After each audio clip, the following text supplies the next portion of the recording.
High, দিনটি ছিল দশমীর পরের দিন। সকালে উঠে মনটা তো নাড়ু নাড়ু করছিল, আর আগের যত নাড়ু ছিল সব শেষ হয়ে গেছে। তাই ভাবলাম বেশি দেরি না করে বসে পড়ি নারকেল নিয়ে। আর এইদিকে আমি নারকেল কুড়ছিলাম, সব কিছু রেডি করে নিচ্ছিলাম। আর এই নারকেলগুলো আমার মামা নিয়ে এসেছিলো। আর নাড়ুটা এমন একটা জিনিস, শেষ হয়ে গেলে আরও বেশি করে খেতে ইচ্ছা করে। আর নারকেলগুলো ছিল ছোট ছোট, তাই এইটুকুই হয়েছে। এখানে 4টা নারকেল ছিল, আর ছোট হলেও না এমনিতে টেস্টি আছে নারকেলগুলো। আর এদিকে গরম কড়াই নামিয়ে বসে পড়েছিলাম নাড়ু বানাতে। এত গরম লাগছিল, আমার হাত একদম লাল হয়ে গিয়েছিল, কি বলবো। আর কিন্তু আস্তে আস্তে যখন করছিলাম তখন আর কোনো অসুবিধা হয়নি, তখন সবগুলোই করে নিলাম এক এক করে। সাথে মাও করছিল। বানানো কমপ্লিট করে এক নেমন্তন্ন বাড়িতে গিয়েছিলাম। আসলে দুর্গাপুজোতে যে মারিয়া হয় তার বাড়িতে আজকে মৎস্যমুখী ছিল, তো সেখানে আমরা গিয়েছিলাম। আমি, মা, দিদি, বোনু, জেঠি। খাওয়া দাওয়া কমপ্লিট করে চলে এসেছিলাম বাড়িতে। আর এদের দুজনের তাণ্ডব দেখো, এসে শুরু হয়ে গেছে এদের দুজনের মুরগাযুদ্ধ।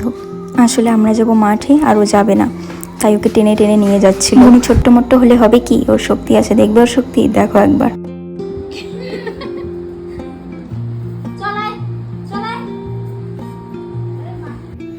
চলো এবার যাওয়া যাক মাঠে। আর এদিকে আকাশটাকে দেখো কি সুন্দর লাগছে, তাই না? মনে হচ্ছে যেন পালকগুলো আকাশে ভাসছে।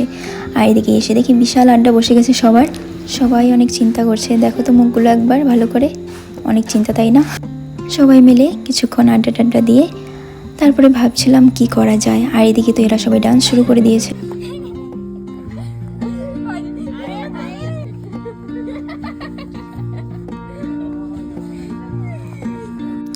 অনেকক্ষণ ভাবনা চিন্তা করার পর সবাই মিলে ডিসিশন নিলাম, চলো আজকে একটু ফুটবল খেলা যাক। আর আমরা বড় 4জন এক পাশে, আর বাদ বাকিগুলো ওরা এক পাশে।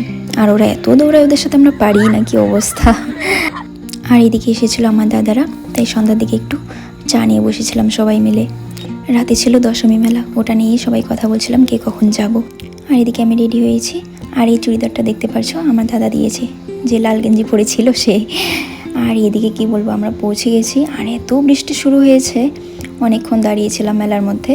প্রথমে তো ভেবেছিলাম বাড়ি চলে যাব, তারপরে কিছুক্ষণ থাকার পর দেখলাম বৃষ্টিটা কমেছে, তারপরে একটু ঘুরতে বেরিয়েছিলাম। বৃষ্টি হওয়াতে মেলাটা অনেকটা ফাঁকা হয়ে গেছিল।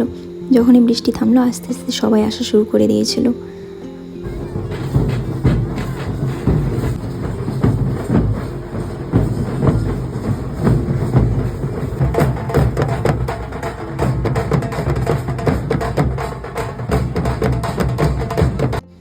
এরপরে কিছু খাওয়া দাওয়া করে আমরা চলে গিয়েছিলাম বাড়ি। তো আজকের মতো এটুকুই, দেখা হচ্ছে পরের ব্লগে, টাটা।